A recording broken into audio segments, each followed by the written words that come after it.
Welcome to Up to Speed, Baker Tilly's Automotive Industry Podcast. I'm Mike.mader, your host and a dealership principal at Baker Tilly. Our podcast serves as a hub for the automotive industry, featuring conversations with industry leaders on topics related to tax, accounting, and operations of retail dealerships. We deliver fresh insights to your inbox the third Wednesday of every month. To catch up on past episodes, visit our website at bakertilly.com/dealerships or check out the Baker Tilly US YouTube channel. So we are in our third episode in our AI series. Our first episode dealt with overall understanding of AI in the dealership space. July's episode was focusing on utilizing AI in the back office of a dealership. And in today's episode, we're going to focus on the overall sales side of the business, looking at opportunities in the variable operations side, as well as the fixed operations side of the dealership business. We have an exciting episode lined up for you today. Joining us is Scott Traylor, the VP of Sales for Mia Labs. Mia Labs is a technology company founded in 2023, specializing in AI-driven solutions for automotive dealerships. The leadership team combines over 50 years of experience in automotive retail with deep expertise in artificial intelligence, positioning Mia as a transformative force in dealership operations. Their platform is designed to enhance dealership performance across sales, service, and reception, offering intelligent automation that streamlines workflows and improves customer engagement. Scott joined Mia full-time in February of 2024, but has over 20 years of retail automotive experience. Welcome, Scott. And can you provide Hey, our how are you doing? audience with, I'm doing great. Scott, can you provide our audience with a little bit of your background and history in the automotive space? Yeah, so always love automotive. About 20 years ago, I started in a small family-operated auto dealer group in Dallas, Texas. From there, I went to, honestly, I started up a lead gen biz. That was my first foray out. After that lead gen biz, Van Tile, one of the largest auto dealer groups in America, hired me to come in and help out with like internet departments, stores that were actually doing bad, help them turn around, all through traffic management, all through lead management, traffic management. I stayed at Van Tile going into Berkshire Hathaway over a decade. Left there, went Wow. to Sonic Automotive, where they hired me as head of sales for their Echo Park division, specifically in the Dallas-Fort Worth region. There was where we started working on the Mia concept, and from there came on over to Mia in 2024, February 2024, full time. But that's it. Yeah, 20 years of automotive experience, predominantly on the retail side, managing on a GM level, head of sales level, GSM level, and pretty much played all the positions inside the dealership. Well, excellent. Have you ever been a controller or a CFO? No. No. I'm decent at numbers now. I'm decent at numbers, but what you guys do, that's a whole different level, brother. It is. I It don't is. I don't have the focus or the expertise in math to make that kind of position successful. Well, you've got great expertise and experience in what we're going to talk about today. So that's what makes the difference. Outstanding. So, hey, Scott, so, we hear all about AI. It's Mhm. almost become kind of a general term these days. When you think of, your tissues, what do we call it? We call it Kleenex. So it's almost like the Kleenex in the tissue paper world. So Yeah, can you help us it's a good understand and analogy. define what are the AI opportunities in an auto dealership? Yeah, so what you're saying is very, very spot on because it is, if I say, do you have AI to a dealer, and I'm talking about opportunities that we have or that they have, it is a catch-all phrase. It is a all-encompassing phrase. And so if we get just beneath the surface, we're going to look at the initial iteration of AI was mostly text-based. So it could be texting SMS, it could be chat, or it could be like an email, but all of it is text. Hmm. And so the truth is, texting is extremely easy in the AI space. It's so easy that after ChatGPT dropped, 12-year-olds were dropping essays on a collegiate level, just through ChatGPT. And so there was a natural progression in AI and AI capabilities for operations inside of an automotive space.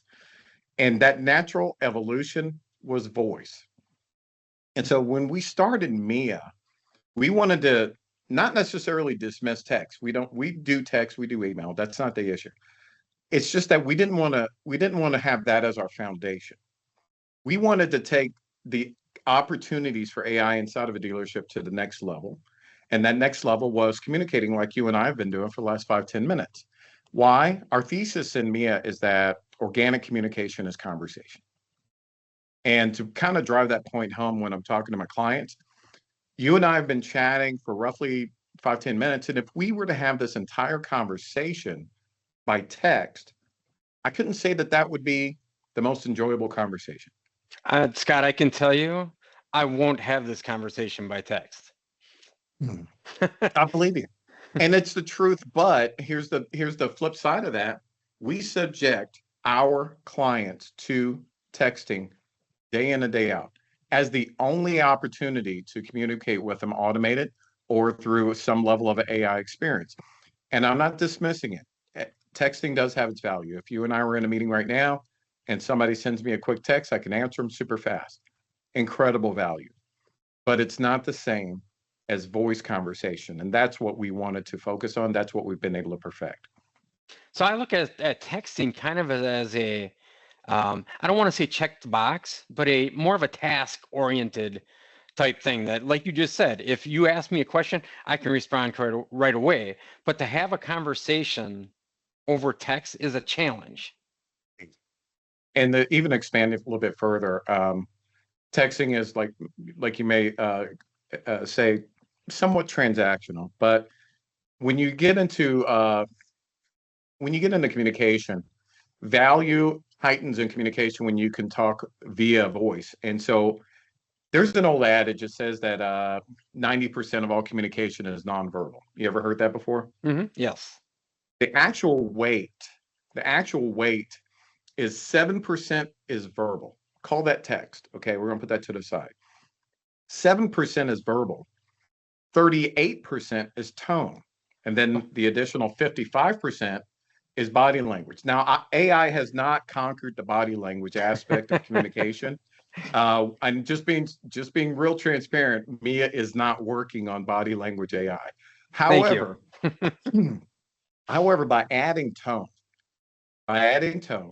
we pick up 38% on top of that seven. That's 45% engagement opportunity with the human mind, just because we've switched from texting as a primary communication platform, and we've added voice.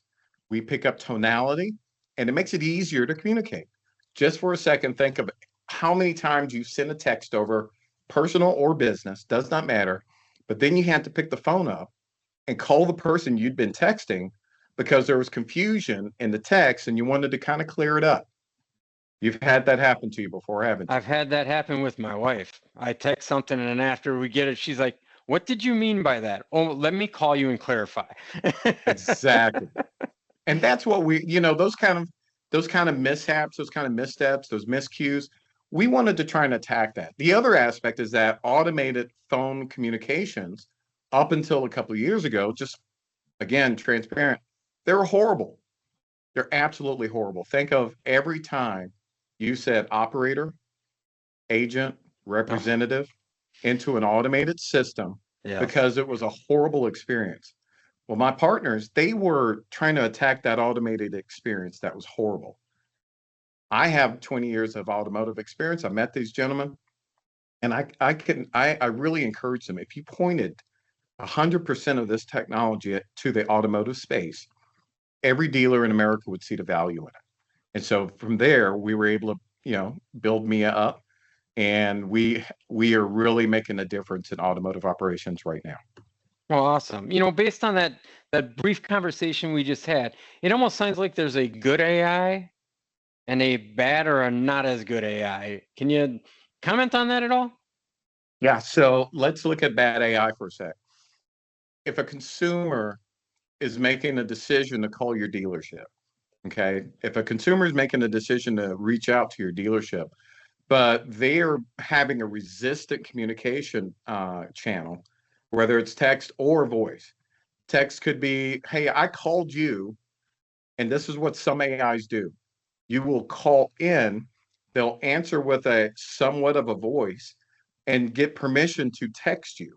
And then they'll send you a text and switch you over to text. Ah, Let's just look at what I just said.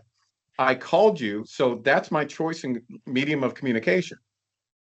You send me a text and switch me over to text. I didn't want to text. I wanted to communicate via voice. And so that creates friction in the consumer experience. Or you get to the so-called voice conversational AI applications that were made before 2 years ago. Well, that experience is so horrible, and everybody's had it. I'm talking your bank, your credit card, make a reservation on an airline. That system is so antiquated and a linear conversation. That's what makes it uncomfortable for us. They trap us in a script. We call it decision tree.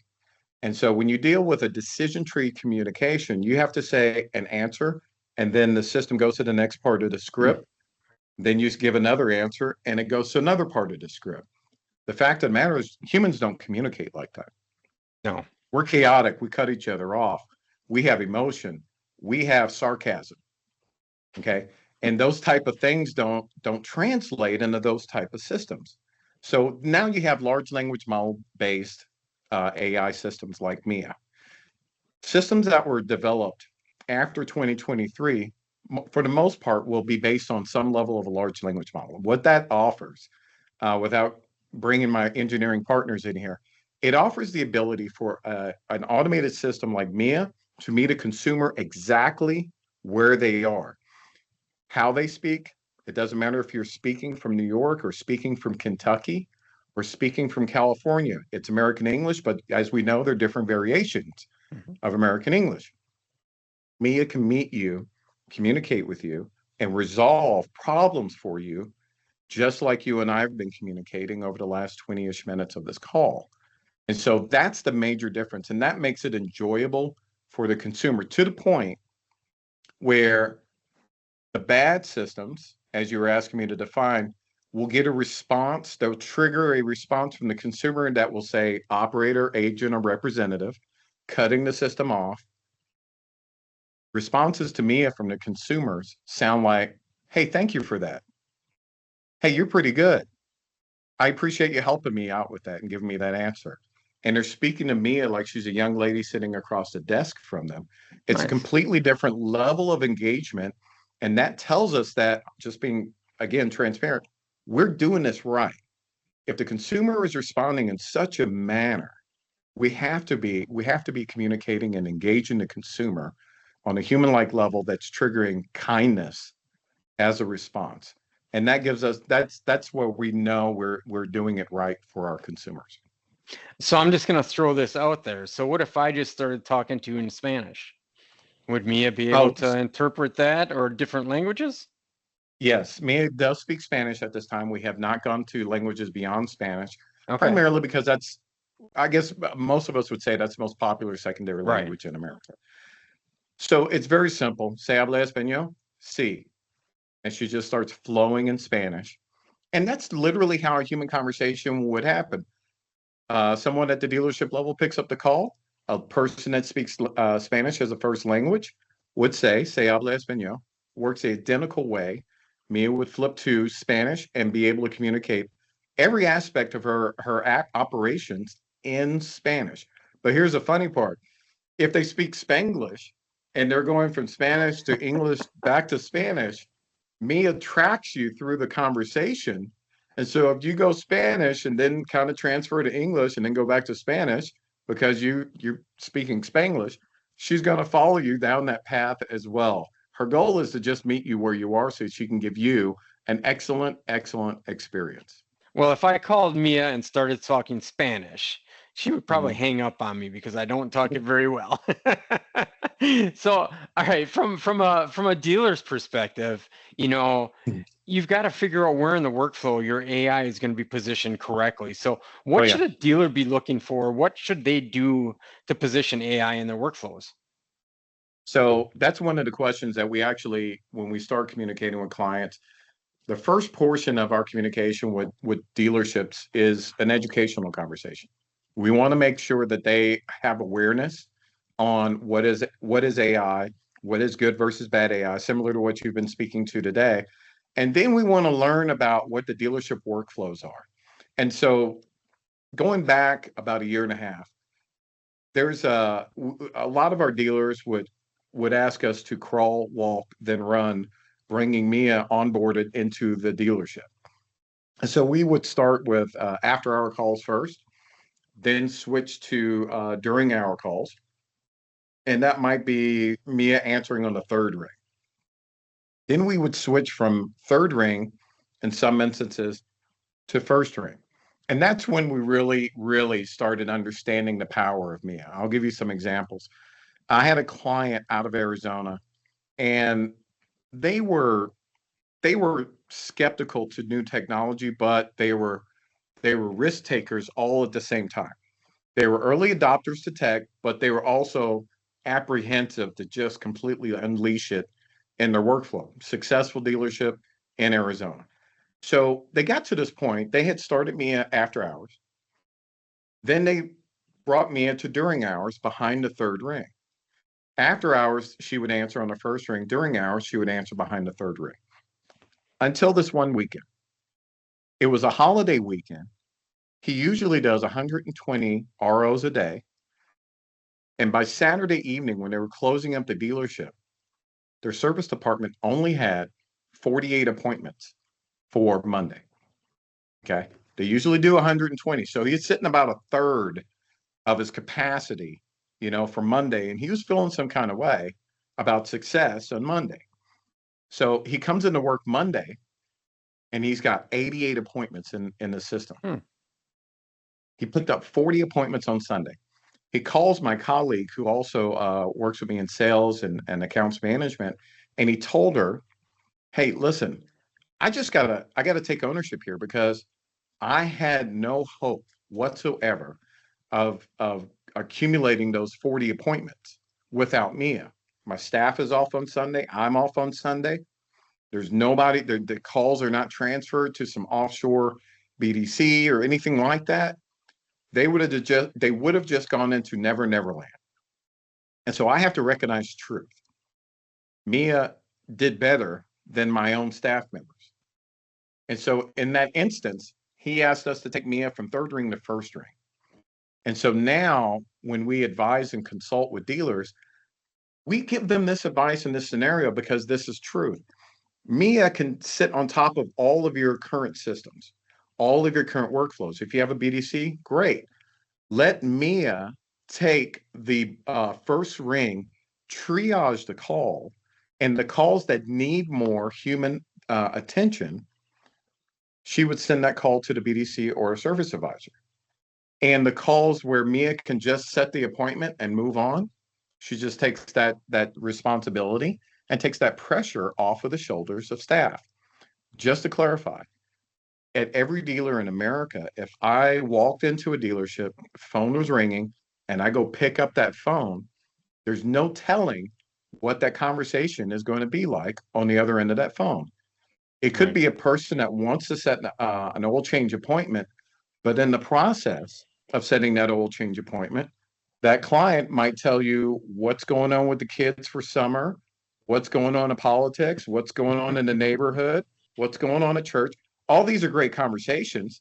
I'm not dismissing them, but let's look at how can we maximize the productivity of our talented, our rock star staff members. If I have a staff member that's been on team for a decade, they produce a lot for the store, and I have that staff member that is a rock star tied up in that 15-minute conversation. Truth is, if we're owning this, that's 15 minutes that rockstar staff person cannot get back. That's 15 minutes where we don't have good productivity out of that rockstar staff person.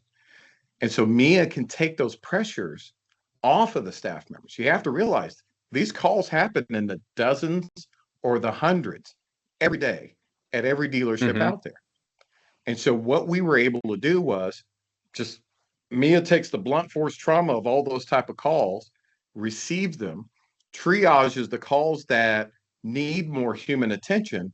And now the human staffers can actually have higher levels of productivity on the deals that need more nurturing. because they have more time to invest into those type of clients that truly, truly need their attention and efforts. And so we've been able to elevate productivity in these stores when we position Mia on the first ring, and she sets more appointments than any other staff member on the team, and everybody rises because of it. Well, you had said something a little bit earlier about having conversations and personalities and stuff like that, and that we're all a little bit different. And you're right. And when I think about a BDC department, I think, Mm, okay, I got 10, 15 people there, all different. Don't know what happened that morning before they came into work. We don't know what's going on with their life. So now all of a yeah, sudden they get a call from a customer that might be a little bit irritated. Well, it sets them off. So now their emotions get built up. So now yeah. that affects the next 10, 15 customers that call in. With AI, you don't have that situation. I'm assuming No, AI is pretty much always friendly.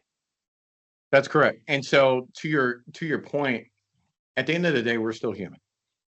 To your Right. examples, I could have had a a disagreement with my spouse, or my boss could have given me coaching or correction, right before this call. My job is to be professional on the call, and I will, or the BDC agent will, to the best of their abilities. But I just repeat, we're at the end of the day, we're still We're human. human. Yep, And so exactly. there's energies that inevitably will transfer over to that exchange with the consumer. And if that person is maybe asking the same question two or three times to get a clear understanding of what they should do in this scenario, the human being might get impatient. It's not that they're doing it on purpose. No one's doing anything wrong on purpose. In my opinion, the staffers at the various dealerships all over America are literally doing the best they can, and they're covered up. There's so much activity inside of a dealership coming at them on a minute by minute basis. They're doing the best they can to just keep up. You may have heard Yeah. the term drinking out of a fire hose.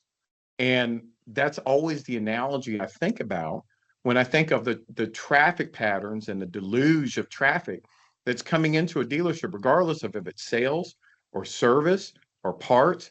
It's just inundation. And there was an article earlier this year. A group called Four Eyes did the article. And in this article, they stated that all the dealerships that are out there in America mishandle 43% of their leads. Just mishandle. Just think about this for a sec. So I'm going to go back to, I'm not saying that humans are doing anything wrong. They're doing the best they can. And in the space of doing the best they can, this report is stating that we're mishandling 43% of all the leads that we get. That's nationwide in the automotive industry. So the dealership is functioning on 57% of the leads. So where we want to position Mia is not necessarily to take a seat out of your store. There's a 43% recognized gap in success, in conversion, in profitability that we think we can affect change on the dealership's behalf. Staff is doing the best they can, and we're still leaving 43% of every dollar on the table. And all these dealerships have spent a lot of money to get these leads Hmm. inside of their house. Tons of advertising, tons of marketing, the whole shebang. Mia can get into that space. Our thought process here was we wanted to stop the ship from leaking. So we wanted to fix the inbound call where 15 to 30% of all the calls are mishandled. So we wanted to stop the ship from leaking. Now we're pivoting to our new technology, which is actually going to make outbound calls and drive business into the front door or the service lane. That's us attacking that 43% on the dealership's behalf. They've already paid for the lead. We just need a higher level of productivity, a higher level of traffic management, and a higher level of chasing the opportunity to convert that into a sale for the dealership. And technology has the power to accomplish that goal, partnering with the human being.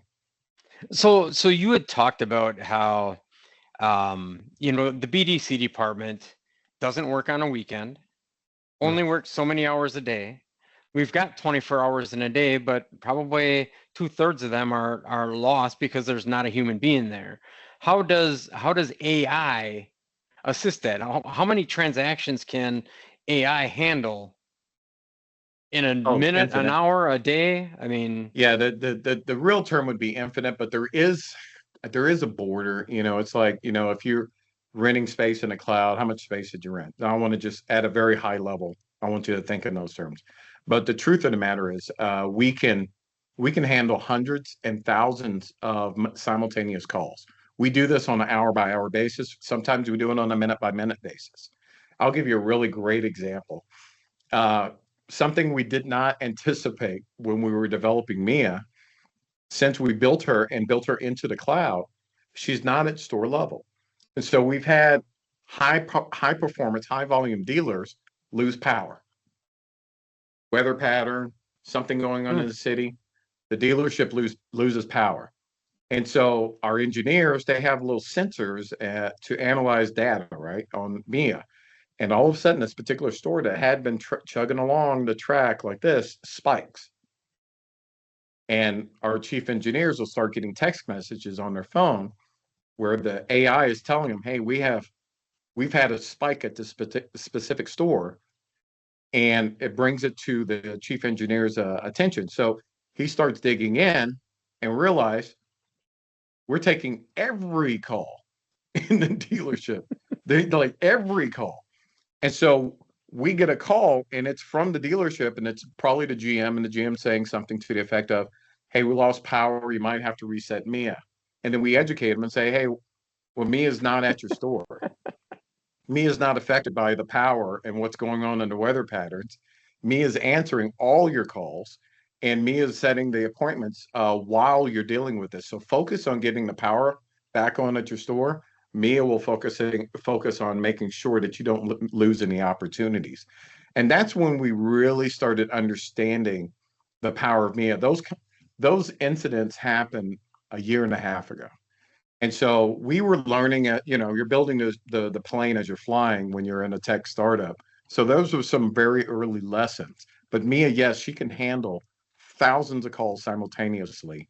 And each individual conversation will be high level engagement, human like conversation for the consumer.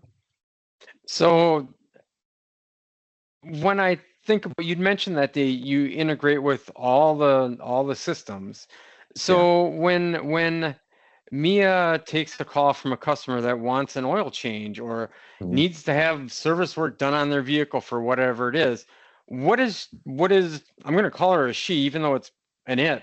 But what does the AI actually do within the system with its integration? Great question. So the goal was, how do we automate the BDC, right? We wanted to do it in a human-like conversation, but there's a technical aspect to the job of a BDC rep. You want a BDC rep to answer all the calls. You want a BDC rep to update the notes in the customer profile, whether it's a CRM or a scheduler. You want the BDC rep to be able to answer specific questions about inventory. And so Mia needed to do exactly that. For us to accomplish that goal, we needed to integrate with the CRM, integrate with the inventory management system, and integrate with the service scheduler. We did that 2 years ago. And so because of that journey, when I taught my guys, my partners that had never been in the automotive industry, I listed out all the tech that was popular in automotive industry. The popular tech would be on the front end, maybe eLeads or DriveCentric or Vin Solutions or Dealer Socket might be the most popular CRMs on the front end of a dealership. And then inventory management, you got vAuto, you got VinQ, you got ACV Max, and you got obviously your popular DMSs, CDK, Reynolds, DealerTrack, and Techion. And then on the back end, there's a plethora of service schedulers from XTime to MyKarma to DealerFX. So many a CDK scheduler, rental scheduler. We needed to be able to communicate on any of the systems that are popular in automotive so we can scale fast. And so all of 2024, we were focused on strategically partnering with certain dealerships so that we would have an opportunity to integrate. That was the huge goal. By the end of the year, we found that we had integrated with 90% of the tech in automotive. So right now, Mia is uniquely positioned so that regardless of what your technology is, we might miss about 10% of the opportunities because it's an obscure tech, not on the popular list, if you will. But we're working on that as well. We want to have complete saturation of integration inside the tech in automotive. So Mia, if it was on the sales side, she would pull data on the cars from Viato. While I'm looking at a Ford F-150 truck. So Yes, you're we have just that. not integrated with the DMS. You're integrated with No, other third-party integrated systems as well? that's the major part of Mia's success. She's going to pull the features and a lot of the descriptions of the car directly from Viato. Viato lists out exact whatever's on your websites coming from that Viato or the Okay. equivalent of Viato. And so she can go beyond that because she's also web-based, pulling some information from the web on this type of vehicle. I'll give you a great example. Hey, I want to make sure that this Ford F-150 Platinum has blind spot. She would tell you this car does have blind spot. Well, I also see you have a titanium. What's the difference between a platinum and a titanium? She'll answer that question. What's the difference between a platinum, a titanium, and a King Ranch? She'll answer that question. Is the car available? She'll answer that question. Typically, a human being has a handful of questions that they want answers to before they make a decision to come into the dealership for a test drive. They're really drilled in on a specific type of feature and they want to make sure the car is available. Pretty much after that, they'd want to set an appointment. All right. Mia can handle all those actions. So being in the dealership industry as long as I have, if you don't have that vehicle in stock anymore, you want your salesperson to convince the consumer to have a different vehicle that you currently do have in stock. So when Mia gets that phone call and the customer wants that titanium and you don't have it in stock, what's the answer? I'm sorry? It's a great question. So another element of Mia's success at the dealership level is our customization and our configuration. We have over 100 configurations for any general manager. And so you just pointed out one of the clear examples of a configuration. Say it's a dealer group. We're going to call it Mader Automotive, okay? And so at your dealer group, general manager number one, in that circumstance, the car was sold 9 a.m. this morning. Phone call comes in at 12 o'clock on that vehicle. Somebody else wants that car. It has not fallen off the website. We know it was sold. General manager number one might say, get them in. We'll switch them to a different car when they get here. General manager number two might say, be transparent and offer a like vehicle, like they were interested in, offer that like vehicle to them on the phone. Mia is going to be configured to what the general manager wants at store level. We do that because we want to train Mia identical to how you train your staff member. And so if I have 15 salesmen and I've trained them all to speak a certain word track in a certain situation, well, I want Mia to do the exact same thing. I don't want her going off the reservation. I want her to work inside my workflow. And so we leave the ability to be configured to the general manager so we can train her to have the word tracks that your staff would also speak to a consumer. So to your point, if the general manager is a transparent general manager and wants to acknowledge that the car was sold a few hours ago, you were interested in a Ford F-150 2021 Platinum, want to let you know that car was sold, but I do have a titanium. I do have a King Ranch. They're the same year, similar miles. Love to show you those if you have time to come in. Mia would have some version of that conversation so that she could offer, if the general manager chose for her to have that conversation, she would have that conversation in that moment. Very nice. Very nice. Yeah. We That's wanted awesome. to leave a lot of control and configuration and customization in the leadership of the dealership because as a dealer operator for 20 years, I was constantly given technology that I just had to plug it in and I get what I get. I wanted technology that was moldable. Okay. configurable, and customizable. And so we developed Mia to be customizable for leadership and dealerships.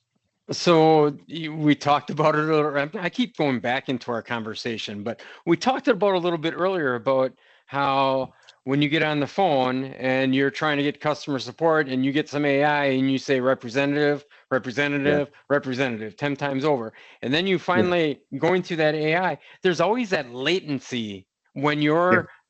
when you say something, it is whether it's a second or 2 seconds, I don't know what the timing is, but it drives me crazy because I'm always Yeah. kind of on the go. You're waiting for AI to respond. How have you guys figured that out, or is that just inherent in all AI? No, no, the issue of high latency is in every AI. In fact, the industry average for latency is around 3.5 to 4 seconds. Let's drill that in for a sec, Michael. What's your name? Michael. See, that's not Yep, that's human-like what drives me conversation. crazy. Yeah, that's not human-like conversation.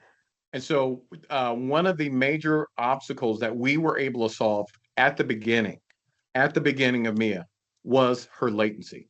In fact, we have a patent on this. We filed a patent in August of 2023 for our solution to overcome high levels of latency in our communication. That set us apart literally from everybody else in the game. Our average latency is 2 seconds. We have achieved latency of 1.5 seconds. The truth is, 2 seconds is the sweet spot for human communication. Hmm. At 1.5 seconds, we've noticed in our testing that Mia could have the possibility of talking over the consumer. Again, we want to achieve a really good, engaging conversation, and talking over the consumer does not lead to No. a good experience. And so 2 seconds is the sweet spot. But the bigger message here is we can throttle it. We have the ability to dial it down, dial it up at will. In fact, the week we filed our patent, I'll give you this history. Most people don't know this, but the week we filed our patent on Mia for the solution to produce a 2 second latency, Microsoft dropped their article saying that we've produced voice conversational AI. All happened the same week. Our original patent was going to be that we had voice conversational AI, but Microsoft dropped an article stating they had it. So we pivoted and we did a patent that was for the solution to get the latency down to 2 seconds. Well, that triggered a whole lot of conversations because Microsoft's latency was 5 seconds. Oh. That's Microsoft. Their voice conversational AI application had a latency of 5 seconds. Our latency was 2. So that started a whole line of conversation where Microsoft invited us into what was called their tech startup program. They fronted us a grant for quite a bit of money, and we were able to utilize that money in development of Mia. Also, there was no equity exchange. They just wanted to kind of keep eye on us as we were progressing and growing in Mia. But what it did turn out was that our engineers were able to partner with their engineers and work on cybersecurity in the cloud for AI. And so our engineers are able to help Microsoft code to create safeguards for AI in the cloud. And that's an amazing partnership that's just bared a lot of fruit for our leadership and our team here at Mia. Very nice. Very nice. So, we're using AI all over. I mean, I can tell you I used Gemini this morning. I've used Chat GPT. I've used Copilot. So AI is just becoming so well known and generalized as we talked about earlier. But how do you see AI truly impacting dealerships in the future? Oh, simple. The best way I can explain this is before 2 years ago, the major driver of business into the front door or the service lane was a human being supplemented by technology. Going Yes. forward, that's going to pivot. And the major driver of business into the front door and the service lane is going to be technology supplemented by human beings. By doing it that way, We're going to create high levels of efficiencies. We'll just create gains on the gaps, which is our goal. I mentioned that 43% gap in leads that were mishandled. Well, our goal is to try and bridge that gap, cut it down to 35, cut it down to 25, and keep cutting it down because that's profitability for a store. And so we believe that AI will get in the first seat position, driving business into the front door in the service lane. But we also believe that we'll be able to create similar efficiencies in operations and other areas of the dealership. We have a list of features that we're working on to bring to market in the next year that's going to really create some high level efficiencies and fixed ops. There's so much potential in the fixed op space, whether it's on the parts directly or in the service. But there's so much potential there, so much area for efficiencies to go in, maximize those opportunities.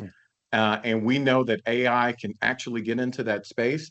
We have a plan. We're going to execute this plan over the next 6 to 9 months and bring a completely new suite of features to our clients. Can't give up the game too much, but the very next feature that we are going to put on the market is the outbound. And our outbound will be able to, right now, with eLeads and VIN solutions, we'll be able to automate follow-up. So Mike calls in for a car, or Mike submits a lead on a popular leads site for a car, and Mike immediately gets a call from Mia. Mike gets a text from Mia. Mike gets an email from Mia. You know, and everybody else that managing the dealership, that if we can accelerate response and get a consumer an answer in the first minute, we heighten that lead's ability to convert. But here's the thing: when you're training BDC or when you're training a salesperson, we always tell them, read the lead. The consumer may ask a very specific question: is the vehicle all-wheel drive? Thank you for calling Mader Automotive, da da da da da, and they just give this general response. This consumer asks a specific question. Mia is not going to miss that specific question that the consumer asked. Yeah. And if the consumer says, does that car have all-wheel drive? Mia's going to say, hey, thanks for reaching out. Yes, this car does have all-wheel drive. Or no, this car doesn't have all-wheel drive, but we do have all these other vehicles that do have all-wheel drive. She will get involved and engage the consumer exactly where they are. And I've learned over 20 years in automotive that if we engage the consumer exactly where the consumer is, we have the best opportunity to convert for profitability and success for the store. But we have to pay attention to the consumer. So we will be able to affect a lot of change, a lot of efficiencies, and create higher levels of operation for our dealer partners in the near-term future. And the features that we're going to bring down in 2026, we believe that we will revolutionize how cars are bought or serviced going forward. We're at a new stage. This is a new era. This is, in my opinion, .coms for automotive in 1997, when you were trying to tell a dealer, you need to get a website. And he's like, no, I get all my leads on the fax machine. We're good. Y'all keep that website stuff. Fax machine, what is that? We're in that space. I truly believe that we're in that space right now, and it's going to be a revolutionary time for automotive. And I am just proud. I am just really excited to play a part in this. Just a small role, continuing my career in automotive, but on the vendor side and bringing solutions to dealerships nationwide.